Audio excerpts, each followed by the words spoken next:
guys remember the feeling of snuggling up with a good book, some hot cocoa, even a hot tea or hot coffee, especially during the holidays? Well, I'm here to bring that magic back. In today's video, we are going to be talking about books that I love to reread during the holidays that make my heart feel warm and fuzzy every single time I read them. And who knows? You might just even find your new cozy companion for the season. I hope you do. So with that being said, let's get into this video.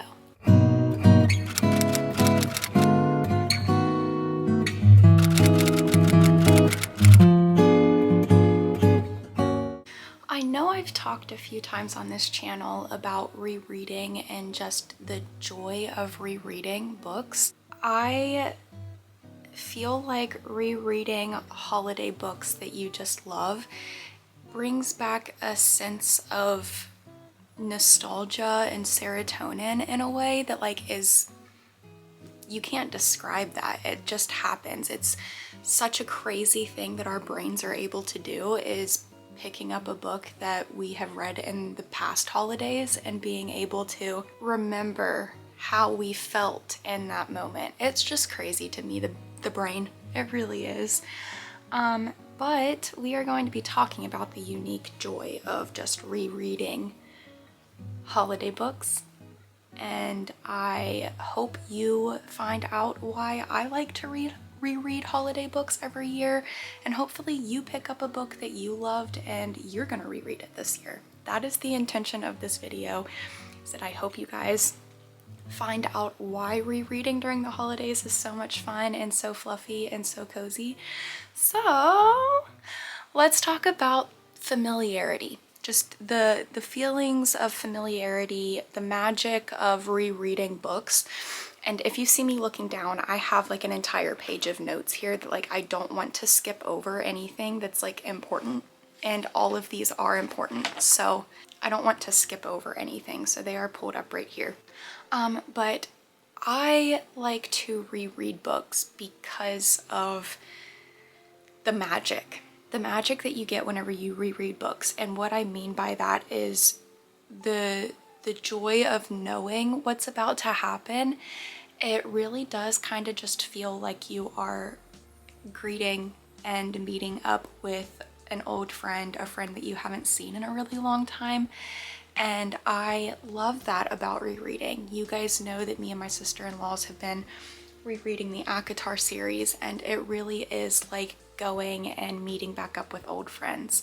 I know it kind of sounds silly, but our brains are unable to tell our emotions from fact and fiction.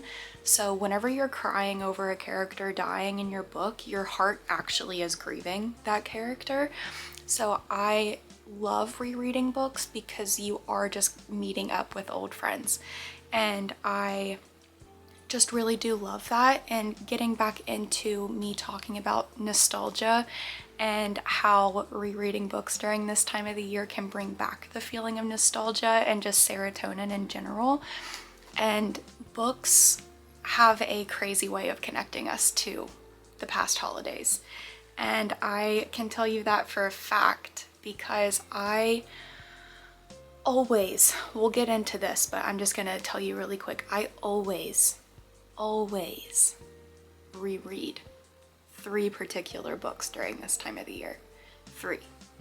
Because they just bring back nostalgia for me. I feel like I am a kid again reading these books for the first time. I feel like having something that you can physically hold on to that is also kind of physically attaching you to your past is so magical. It's just genuinely magic. And I've said this already, but I'm gonna do a little wraparound. Just the magic of knowing what you're reading. You know what's coming up, but whenever you're doing rereads, you are discovering new things. And that's so fun to me because you've read these books so many times, you feel like you should know them inside and out. You feel like you should know every single sentence in your bones. There should be no confusion about what's about to happen. There should be no confusion about the subtext, the plot. There should be no confusion. but sometimes you're just discovering something new. Like, oh, that character is already hinting at this, and this character is already hinting at that. I love finding those things in books whenever I'm rereading. So with that, let's talk about the books that I do like to reread. I have 3. Book number 1 that I reread, or I try to reread every single Christmas, is The Gift of the Magi. Now, we all know this story. We've seen this story retold so many times. Mickey's Twice Upon a Christmas, I'm pretty sure it's in that one, where Mickey and Minnie have this entire plot from The Gift of the Magi, and it's told in a beautiful way that's going to help children understand it. It's been retold so many times, but let me give you a plot refresher. Basically, The Gift of the Magi follows a couple who don't really have a whole lot. They don't really have a whole lot of money. They just generally don't have a whole lot. So both of our couple, either one of them, sold their most prized possession to get a gift for the other person. And by the end of this story, we realize that they don't have the original item that both of them bought gifts for. And it just tells a beautiful story of how presents are BS. You know what I mean? Like, it's hard to explain, but basically gifts and monetary value is BS compared to the love that you get from your family and your friends around the holidays. Nothing, and I mean absolutely nothing, can compare to getting to spend time with your family and getting to spend time with your friends. And that's basically the plot of this story. And it is beautiful. It's such a short story that you could sit down and read this on Christmas Day. You could sit down and read this on Christmas Eve. And it is such a beautiful story, and I do recommend rereading it because of how important the message is in the story. But that is generally why it's one of my favorites to reread every single year. And the element that I love about that book is that gifts and monetary things are stupid compared to love, family, friendship. That's the gift of life right there. You don't need anything else. As long as you have family, friends, and love, you are the richest person on the planet. And I love that about this story.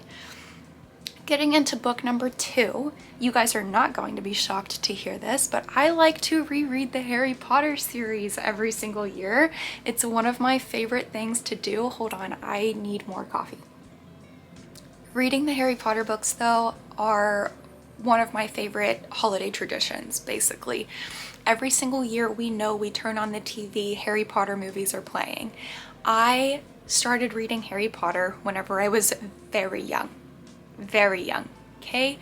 So getting to reread these again as an adult is so much fun because I am getting to feel that magic again. I'm getting to relive how it felt to read that book for the first time, and it's just the best time of the year to read the Harry Potter books. So if you have not read the Harry Potter books, you should totally do that. You should totally do that. They're scholastic books. They're super easy to get to.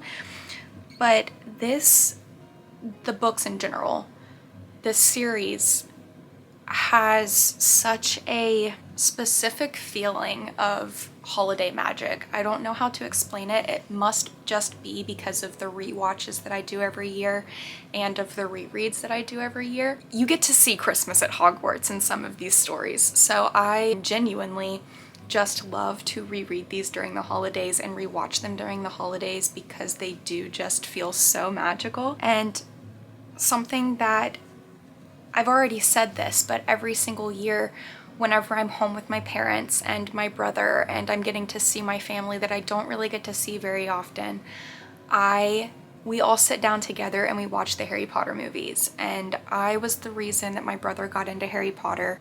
I got a wand online and my brother was like, well, you get me a wand. And I'm like, if you read the books, if you read the books, because he had only seen the movies. And it's not to say that if you're only a movie watcher, you're not a real fan, because that's not the case at all. Movie watchers are fans just as much as the book readers.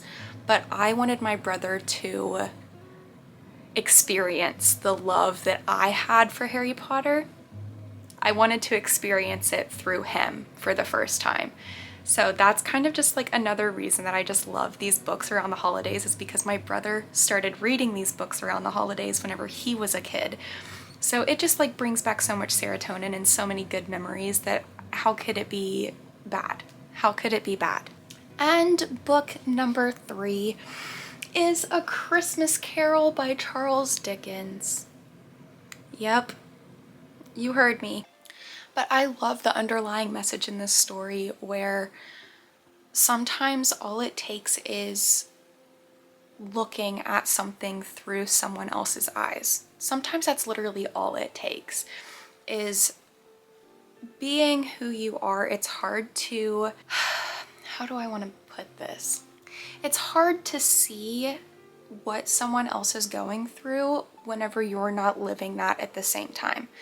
So that's another reason that I always like to just live by being kind, because you genuinely don't really know what's going on in someone's life, and you don't know how they're feeling. And so Scrooge, yeah, he is an ass for pretty much all of this story, but once he realizes that, once again, monetary value is shit compared to family and love and just the joys of the holiday season. It's so much better than monetary value. And I kind of think it's funny that most of these books are about what it's like to have monetary value and not appreciate it. That's kind of not a great explanation, but it's the best way that it's going to come into my head. I consistently get joy out of this book and out of all of the movie retellings because of the underlying message of Scrooge just needing a push, needing to look into what deep down is the reason that he is the way that he is. And it really starts off back at childhood for him, where he really was kind of orphaned, I guess you could say, because he basically was, but he wasn't. And he hates the Christmas season because he didn't have any family joy or love to be with him at the time. And now he sees the Christmas season as something to despise because he didn't get to spend the holidays with his family. He didn't get to spend joy and love together with the people that he loved. So I just really genuinely always get joy out of rereading that book. Whenever I'm rereading these books, I am obviously wanting to be in the coziest place possible. You guys are looking at me on my beanbag chair right now. This is usually the place that I am at if it's not the couch. This place is the best place to be. Now, what fun is it if you guys don't have one? You guys need a cozy reading nook, right? So what you're gonna wanna do is decorate however you want to. If it's a mini tree, putting lights up, putting garland around something, who knows? That's all it takes though to make it really cozy. And then you're gonna want to find a cozy spot to sit or lay or just lounge, which once again, I'm on my beanbag chair, and just plug in the Christmas lights, and this is all the lighting that you need. You can sit here with your book and just read, and it's just 10 out of 10. The atmosphere could not be more holiday because of the lighting and the way that I've decorated this office. So I really think that we're about to wrap up this video. So I really want to ask you guys to leave me a comment down in the comment section and tell me what your favorite holiday rereads are. Like, I genuinely want to know. I want to know what your all's favorite holiday rereads are, what books you reread every single holiday season, no matter what. I want to know. Let me give you guys a little teaser. VLOGMAS starts on Wednesday. You guys heard me. Vlogmas is starting on Wednesday. Make sure you guys have your notifications turned on to make sure you get notified every single time I post a new video for Vlogmas. Vlogmas is going to be 5 weeks long. I am only going to be posting a Vlogmas video on Wednesdays of every single week, but I'm really excited to get into Vlogmas. I'm really excited to bring you guys along with me. This is my first Vlogmas, so I'm super excited to partake this year. So I basically want to reiterate the joys of rereading holiday books. You guys really should try to reread a book that you read in the holidays and see if it sparks some joy, some serotonin, and see if you guys discover any new elements in the book and just have so much fun. Just have so much fun. But anyways, I hope you guys enjoyed this video. If you did, make sure you give it a thumbs up. Make sure you leave a comment downstairs. Make sure you subscribe. And I'll see you guys in the next one.